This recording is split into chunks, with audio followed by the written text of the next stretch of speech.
ආයුබෝවන් හැම දෙනාටම. ඉතින් මම ගොඩක් කාලෙකින් මේ වීඩියෝ එක කරන්නේ.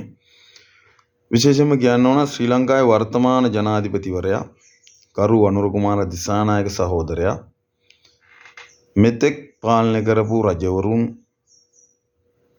ජනාධිපතිවරුන්, අගමැතිවරුන්ට එහා ගොස් ධනාත්මකව රටවැසියන් ගැන සිතා ඔහු සහභාගී වෙන හැම රැස්වීමකම, හැම උත්සවයකම ජාතිය අමතන වෙලාවෙදිත් ගුරුවරයෙක් වගේ, ජනාධිපතිවරයෙක් වගේ නෙවෙයි, ගුරුවරයෙක් වගේ මේ ශ්‍රී ලංකාව කොහොමද දේශපාලනිකව, සංස්කෘතිකව සහ ආර්ථිකව නියම මාර්ගයට ගෙනියන්නේ කියලා පාඩමක් වශයෙන් හැම තැනම ඔහුගේ උගුර ලේ රහයනකම් කියනවා. අපි ඇහිලා තියෙනවා, අපිට පෙනිලා තියෙනවා. ඇස් පේන මිනිසුන්ට, කන් ඇහෙන මිනිසුන්ට මේක දැනෙන්න ඕන.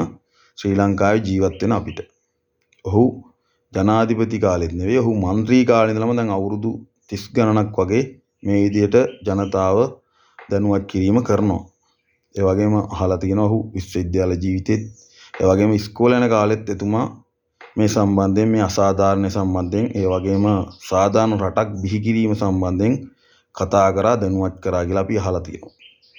ඉතින් ඒ වගේම එතුමා සමග සිටින කණ්ඩායම, එතුමා එක්ක සිටින සහායට සිටින පාර්ලිමේන්තු කණ්ඩායම ඇතුළු සියලුම ඒ පාක්ෂිකයන්, එතුමාගේ නායකයන් හිටපු ඒ පක්ෂයේ ප්‍රතිපත්තිය තමයි සියලු ශ්‍රී ලාංකිකයන් සමගියෙන් සතුටෙන් පොහොසත් වෙලා ජීවත් වෙනවා කියන අරමුණ.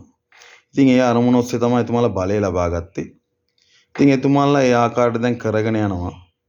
එතුමා ගුරුවරයෙක් වගේ ශ්‍රී ලංකාවේ ආර්ථිකය කොයි විදිහට ගොඩනගන්න ඕනද, ලෝකෙට ගලප ගන්න ඕන ආකාරය කොහොමද, වර්තමානයේ සහ ඉදිරි කාලයට පූර්වපාය යොදාගන්නේ කොහොමද, ආර්ථික ක්‍රමවේදයන් නැති කරන්නේ කොහොමද, ඒ වගේම දේශපාලඥයන් සිටිය යුත්තේ කොහොමද, දේශපාලඥයන් යනු මහජන සේවකයන් කියන එක එතුමා පැහැදිලි කරනවා දැන් අවුරුදු 20-30 ගානක් තිස්සේ.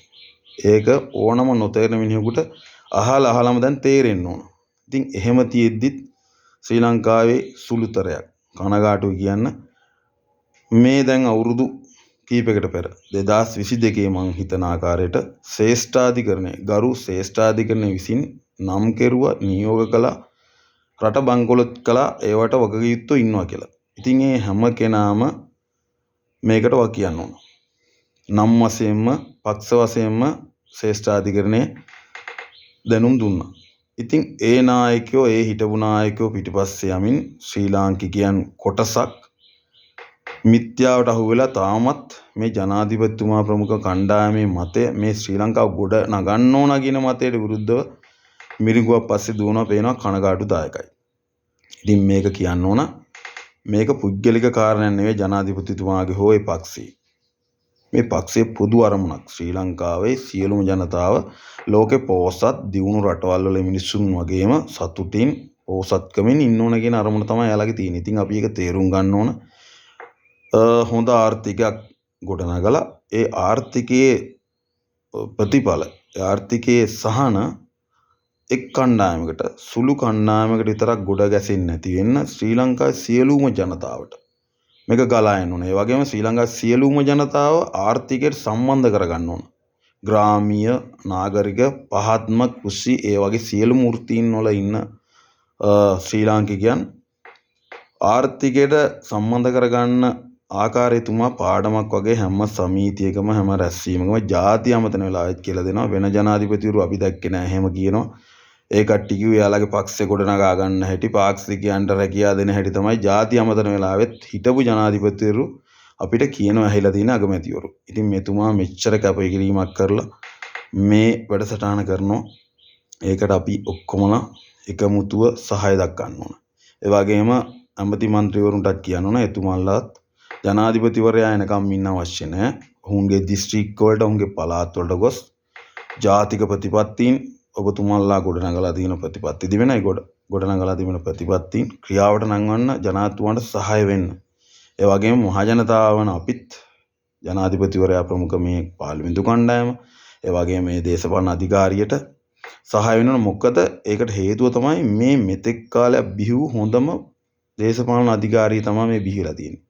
ඒක කටපුරා අපිට කියන්න පුළුවන් කුහකයෝ නොවනවා නම් ඒ නිසා කියන්න ඕන මේ මිත්‍යාව පස්සේ රට බංකොලොත් කරපු මිනිස්සු පස්සේ දුවනට වැඩිය මේ ජනාධිපතිතුමා ප්‍රමුඛ කණ්ඩායම මේ ගෙනියන ඉදිරි අවුරුදු 10 වගේ ඇතුළත හොඳ රටක් බිහි කරන්න ඉදිරි පරම්පරාවට ලෝකෙත් එක්ක කරට කර ගමන් කරන්න පුළුවන් රටක් හදන්න යන මේ මොහොතේ ශ්‍රී ලාංකිකයෝ කුහක නොවි අපි හැමෝම මේකට සහාය දක්වන්න ඕන. මොකද මේ ජනාධිපතිතුමාට තනියම අරන් යන්න හදන රටක් නෙවෙයි මේ ශ්‍රී ලංකාව කියන සියලුම සිංහල දෙමළ මුස්ලිම් සියලුම ආගම් වල ජනතාව ශ්‍රී ලාංකික වශයෙන් ජීවත් කරවලා කොන්ද කෙලින් කසේරුකාව කෙලින් තියෙන මිනිසුන් විදියට ලෝකෙට මුණ දෙන්න පුළුවන් රටක් තව අවුරුදු 5-10ක් ඇතුළත ගොඩනගන්න තමයි මෙතුමා මේ උත්සාහ කරන්නේ.